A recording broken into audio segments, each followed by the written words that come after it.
Hello বন্ধুরা, good afternoon. কেমন আছো? আশা করি তোমরা সবাই খুব ভালো আছো। আমিও তোমাদের ভালোবাসাতে অনেকটা ভালো আছি। তো আজকে কোনো ব্লগ ভিডিও না বন্ধুরা, তো বুঝতেই পারছো আজকে কিসের ওপর টাইটেল থাম্বনেল থেকে বুঝতে পারছো কিসের ওপর ভিডিও। তো দেখো, সবাই ফার্স্টে যখন ইউটিউবে আসে অনেক বন্ধু পায়, অনেক দিদি দাদা সবাইকে পায় ভালো ভালো। ইউটিউবে এমন একটা প্ল্যাটফর্ম যে ফার্স্ট আমি লাইভ মানে বুঝতাম না কীভাবে ভিডিও এডিট করতে হয়, কীভাবে টাইটেল দিতে হয়, থাম্বনেল দিতে হয়, কিচ্ছু জানতাম না। কিন্তু অনেকের কাছে গিয়ে গিয়ে মানে অনেকের লাইভেতে গিয়ে গিয়ে অনেক ঘন্টা পড়ে থাকতাম, তাদের কাছ থেকে জানতে পারতাম তারা খুব সত্যিই খুব ভালো। তাদের নাম আমি এখন বলছি না, তাদের মনে হয়ে গেছে তারা খুব ভালো, খুবই সাপোর্টিভ। এখনও দেখো, আমার একটা আগের চ্যানেল ছিল, সেটা কী করে আমি হারিয়ে ফেললাম। জীবনের সবথেকে বড় কষ্ট আমার হয়েছিল ওই দিন, যেটা আমার আগে একটা চ্যানেল ছিল কিটু বেঙ্গলি ব্লগ। ওটাতে বেশ ভালো সাব ছিল, তারপর ভালো অনেক বন্ধু ছিল, তারপর আমার ওয়াচ টাইমটা প্রায় হয়েছিল। আর একটা দিন হলে পরে আমার মনিটাইজেশনটা অন হয়ে যেত। তো কেন আমি মনিটাইজেশন অন করতে পারলাম না, সেটার উপরেই তোমাদেরকে ভিডিওটা দিচ্ছি। তো সত্যি কথা বলতে ফোন, ধরো বাচ্চাদের খাওয়াতে গেলে ফোন লাগে। তো যেহেতু আমার একটা ছোটো বেবি আছে আর ও খুবই দুষ্টু, মানে ওর কাছে ফোন দিয়ে গেতাম। সেদিনকে না রোববার ছিল, সেদিনকে আমি একজনের লাইব্রেরিতে আমার একটা আইডি ছিল আর একটা ফোন ছিল আমার ছেলের কাছে। এবার আমি জানতেও পারিনি, কিন্তু আমার মনটা না খচখচ করছিল যে ছেলেকে ফোনটা দিচ্ছি, তো মনটা মানছিল না যে ও কিছু করবে না। তো দেখো, সেদিন রাতে আমার একটা আইডি ছিল, সেটা শো করছিল সাপোর্ট আইডিটা দিয়ে আমি একজনকে সাপোর্ট করছিলাম এক বোনের লাইভেতে। তো তারপর আমি যখন পরের দিন আমি ভিডিও এডিট করতে যাই বা কিছু করতে, তখন দেখছি আমি না আমার আইডিটাতে কোনো কাজ করতে পারছি না। তখন কি বলবো, মনে হচ্ছে যে আমার আকাশ, মানে কি বলবো, আমার আকাশ থেকে কিছু মানে ভেঙে পড়লো, এরকম একটা মানে বুকে এত কষ্ট। মানে সেদিন আমি খেতে, রাতে যে খাবো আমার খাওয়া দাওয়াটুকু পেটে যাচ্ছিলো না। তো কি করবো, যেহেতু ছোটো বাচ্চাকে তো মেরে আমি কিছু খুঁজে পাবো না। আর আমি যে অ্যাকাউন্টটা খুলেছিলাম সেটা আমি নিজে খুলিনি, সেটা আমার কাকার ছেলে খুলে দিয়েছিল। তো আমি অনেক চেষ্টা করলাম যে আইডিটা ফিরিয়ে আনার জন্য। অনেকে আমাকে অনেক হেল্প করেছিল, ইউটিউবে অনেক বন্ধুরা, বোনেরা, দিদিরা অনেক হেল্প করেছিল। কিন্তু দেখো, যে জিনিসটা চলে যায় সেটা যে কত কষ্ট, সেটা একমাত্র সেই জানে যে কতটা কষ্ট করে একটা চ্যানেলকে দাঁড় করানো, তাকে মানে একটা ছোটো বাচ্চার মতন, মানে একটা গাছকে যেমন আমরা যত্ন করে বড় করে তুলি, সেরকম আর ওই চ্যানেলটাকে আমি অনেক কষ্ট করে তুলেছিলাম।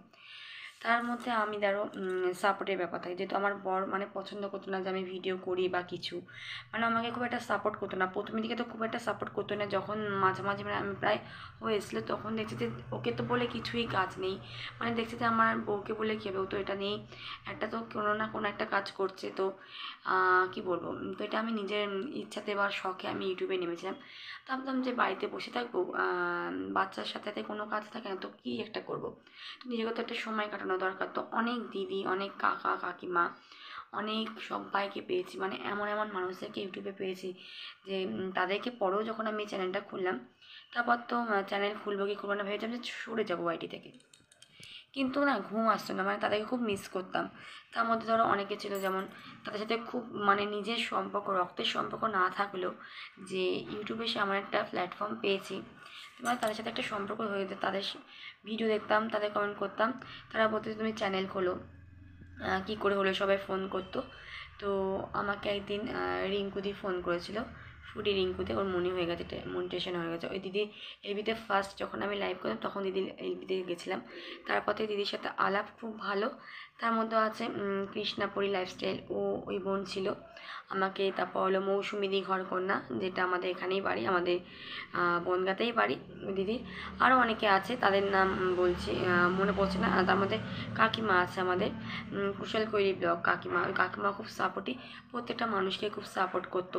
মানে আরও অনেকের নাম আছে, নিতে পারছি না বলে কেউ কিছু মনে করো না, এই ভিডিওটা দিচ্ছি। তো এটা আমার মানে আমি কি করে কি ভেঙে পড়েছিলাম। তো ভেবেছিলাম অনেকটা আমি লেট করতে, সোনালি ছিল হোম স্টাইল কুকিং উইথ সোনালি, তারপর পাপিয়া বোন, আরও অনেকে ছিল, বন্দনা আর কে বন্দনা আরও অনেক দিদিরা আছে যারা আমাকে বলছে যে তুমি করো করো। তারপর সুজাতা ছিল, সুজাতা সোম লাইফস্টাইল, ওরও মনে হয়ে গেছে, তো সবাই বলছে যে খোলো।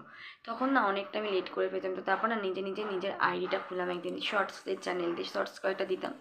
তো দিতে সবার সাথে আবার ফিরে পেলাম বন্ধুত্ব, তাদের সবার ঘরে গিয়ে আমি আবার পুনরায় বন্ধুত্ব করলাম। মানে হয়তো ভেবেছিলাম ছেড়ে দেবো, কিন্তু ছাড়তে পারি না। কী বলতো, একটা টান, মানে একটা পরিবার হয়ে গেছে, মানে দিদি দাদা ভাই বোন পেয়ে না, মানে এমন একটা মানে কী বলবো, খুব কষ্ট লাগতো ওদের। তখন ছেলেকে বকতাম যে তোর জন্য আমার চ্যানেলটা উড়ে গেল, আর ও তো কিছু বোঝে না, ও করে ফেলেছে, ওইটা আমি আনতে পারলাম না। কিন্তু কী বলতো, আমার না চ্যানেলটা শো করে, মানে ইউটিউব আমার ওটা রিমুভ করেনি বা ডিলিট করে দেয়নি। আমি হয়তো ভেবেছি আমার কোনো ভুলভ্রান্তির জন্য হয়তো আমার চ্যানেলটা ডিলিট হয়েছে, কিন্তু না, অ্যাকচুয়ালি ভুল। আমার ছেলেই ওটাকে কী অপশান কোথায় কিসে টাচ করে দিয়েছে জানো তো, বাচ্চারা কিছু না বুঝে করে। তো আমি আর কিছু বলার নেই। তো এতটুকুই, যে চ্যানেলটা করেছি তোমরা আমাকে সাপোর্ট করো বন্ধুরা। গীতশ্রী চ্যাটার্জি দিয়ে একটা চ্যানেল করেছি, এটা শর্টসও দিই, ব্লগ ভিডিও দিই। ব্লগ ভিডিও মাঝে দিচ্ছিলাম না, তো আমাকে এক দিদি বলছে যে ব্লগ ভিডিও দাও, মানে বন্দনা দিই, যার কথা না বলে নয়, খুব ভালো দিদি। মানে প্ল্যাটফর্মে অনেক অনেক দিদিদের পেয়েছি, দাদাদেরকে পেয়েছি, তারা খুব সাপোর্টিভ। ঠিক আছে, তো তারপর আবার ফিরে আসলাম তোমাদের কাছে নতুন রূপে। তো নতুন রূপে নতুন চ্যানেলে, তো যারা যারা আমার পুরনো বন্ধুরা আছে তাদেরকে অনেক অনেক ভালোবাসা, আর বড়দেরকে জানাই প্রণাম, আর ছোটোদেরকে তো অনেক অনেক ভালোবাসা বলেই দিলাম। তো এভাবে প্লিজ তোমরা তোমাদের কিটু দিকে সাপোর্ট করে যাও। তো আমার আগের চ্যানেলটার নাম ছিল কিটু বেঙ্গলি ব্লগ, তো অনেক সাব ছিল গো, আর অনেকটা ওয়াচ টাইম করে ফেলেছিলাম, যে সারা দিন রাতে খেটে একটা চ্যানেল দাঁড় করানো যে কতটা কষ্টের কি বলবো তোমাদেরকে, যার যাই সে বোঝে। তারপর কিন্তু ভেঙে গিয়েও না, ভেঙে পড়ে তারপর ভাবলাম যে না, হাল কেন ছাড়বো, হাল ছেড়ে দিলে চলবে না। তারপর না আমার বড় বলতো কি, যে দেখতো যে মনমরা হয়ে আছি, মানে একটা ডিস্টার্ব থাকতাম সবসময়, মানে ভালো লাগতো না। ওই টাইমে ভিডিও দিতাম, ওই টাইমে সবার সাথে কথা বলতাম, এরকম ব্লগ ভিডিও দিতাম। তারপর না আস্তে আস্তে ভাবে কিছু তা ফেসবুকে কয়েকটা রিলস দিতাম, আমার ফেসবুকও আইডি আছে, ইনস্টাতে খুব একটা অ্যাক্টিভ নয়, ফেসবুকেও খুব একটা অ্যাক্টিভ থাকতাম না, জাস্ট অ্যাকাউন্ট খোলা ছিল, ভিডিও দিতাম নর্মালি। তারপর আস্তে আস্তে না ফেসবুকে অ্যাক্টিভ হতে শুরু করলাম। তারপর ভাবলাম যে না, ইউটিউবটা ছেড়ে দেবো, কেমন একটা লাগবে। তো তার জন্য ইউটিউবে সবাইকে আবার ফিরে পেলাম আগের মতন করে। তো এখন বেশ ভালোই চলছে, যেভাবে ভগবান আছে, ভগবান হয়তো চায়নি যে আমি এগোই বা কিছু, বা এর থেকেও ভালো কিছু বেটার হতে পারে। তো জানি না, আমি সব কিছু ভগবানের উপরেই ছেড়ে দিয়েছিলাম। তো কি বলবো, তো ওটাই আর কি, যেটা জীবনে হয়ে থাকে, মানুষের জীবনে ঝড় আসবে, ঝড়টাকে সামলাতে হবে, সেই ঝড়টা আমি সামলাতে পেরেছি। সবাই বলেছিল যে তুমি খুব শক্ত, তো আমার হাজব্যান্ডও আমাকে লাস্টে, মানে যে সাপোর্ট করতো না সে আমায় সাপোর্ট করতো, তুমি এতটা শক্ত কী করে।